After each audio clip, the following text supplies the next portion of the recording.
This is more than legacy. This is a source of inspiration, sharing the journey of discovery. PSN College of Engineering and Technology. அதிமுகவில் உட்கட்சி பூசல் ஏற்பட்டிருக்கும் நிலையில் கட்சியின் பொதுச் செயலர் எடப்பாடி கே பழனிசாமி ஆலோசனையில் ஈடுபட்டு வருகிறார். அடுத்த கட்ட நடவடிக்கை என்ன என்பது தொடர்பாக தனது ஆதரவாளர்களோடு எடப்பாடி கே பழனிசாமி இல்லத்தில் ஆலோசனையில் ஈடுபட்டு வருகிறார். சென்னை பசுமை வழிச்சாலையில் உள்ள அவரது இல்லத்தில் எடப்பாடி பழனிசாமி ஆலோசனை நடத்தி வருகிறார் என்ற அண்மை செய்தியை பார்க்கிறோம். முன்னாள் அமைச்சர் ஆர் பி உதயகுமார், அரசியல் விமர்சகர் பொன்ராஜ் ஆகியோரோடு எடப்பாடி பழனிசாமி இந்த ஆலோசனையில் ஈடுபட்டிருக்கிறார். கொரோனா தொடர்பாக இருதரப்பும் சபாநாயகரிடம் மனு அளித்திருக்கும் நிலையில் ஆலோசனை முக்கியத்துவம் பெறுகிறது. கூடுதல் விவரங்களை வழங்குவதற்காக செய்தியாளர் வீரகுமார் இணைந்திருக்கிறார். வீரகுமார், அதிமுக இரு அணிகளாக பிளவுண்டு நிற்கிறது. இரண்டு தரப்பும் சபாநாயகரிடம் மனு கொடுத்திருக்கிறார்கள். இப்ப எடப்பாடி பழனிசாமி அவர்கள் தரப்பிலிருந்து அடுத்த கட்ட நகர்வு என்னவாக இருக்கிறது? ஆலோசனையில என்ன விவாதிக்கப்படும்? திலகவதி, அதிமுகவில் உட்கட்சி பூசல் தீவிரமடைந்திருக்கக்கூடிய சூழ்நிலையில அதிமுக பொதுச் செயலாளர் எடப்பாடி பழனிசாமி தொடர்ந்து காலை முதலே அவருடைய பசுமை வழிச்சாலையில் இருக்கக்கூடிய அவருடைய இல்லத்துல ஆலோசனையில் ஈடுபட்டு வருகிறார். குறிப்பாக காலையிலேயே அதிமுகவினுடைய முன்னாள் அமைச்சர் ஆர் பி உதயகுமார், அரசியல் விமர்சகர் பொன்ராஜ் வந்திருந்த நிலையில தற்போது அதிமுக முன்னாள் அமைச்சர்கள் வளர்மதி, கோகுலேந்திரா ஆகியோர் அதிமுக பொதுச் செயலாளர் எடப்பாடி பழனிசாமி இல்லத்துல தற்போது ஆலோசனையில ஈடுபட்டு வருகிறாங்க.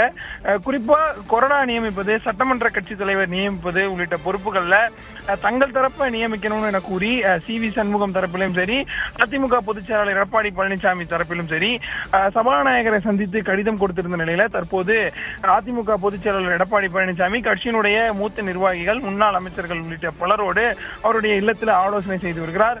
ஆளுநரை இன்று அதிமுக பொதுச் செயலாளர் சந்தித்து மனு கொடுப்பதாக ஏற்கனவே தெரிவிக்கப்பட்டிருந்த நிலையில அது தொடர்பாகவும் அதிமுகவினுடைய முன்னாள் அமைச்சர்கள், முக்கிய நிர்வாகிகளோடு, கோகுலேந்திரா உள்ளிட்ட நிர்வாகிகளோடு அதிமுக பொதுச் செயலாளர் எடப்பாடி பழனிசாமி ஆலோசனையில் ஈடுபட்டிருப்பதாக தெரிவிக்கிறாங்க.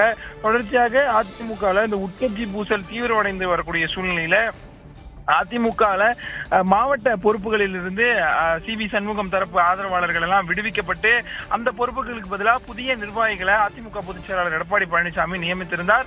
அந்த புதிய நிர்வாகிகளும் தற்போது அதிமுக பொதுச் செயலாளர் எடப்பாடி பழனிசாமி அவருடைய இல்லத்தில் சந்தித்து புதிய பொறுப்பு போட்டதற்கு நன்றி தெரிவிக்கும் விதமாகவும், அதிமுக நிர்வாகிகள் தங்கள் பக்கம்தான் இருக்கிறாங்க அந்தந்த மாவட்டத்தில் என்பதை கூறும் விதமாகவும் தற்போது அதிமுக பொதுச் செயலாளரோடு சந்திப்பு நடத்தி வருகிறாங்க.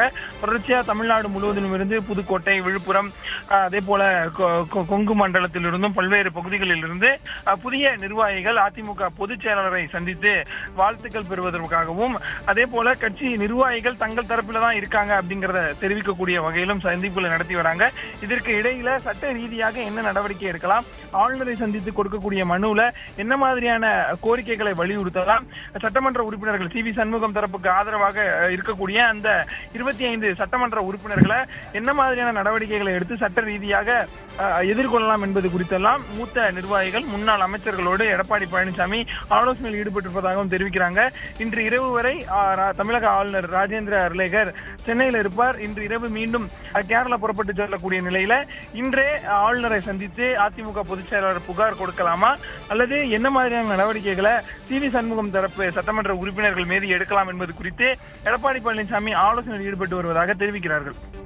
விவரங்களுக்கு நன்றி Veerakumar. This is more than legacy.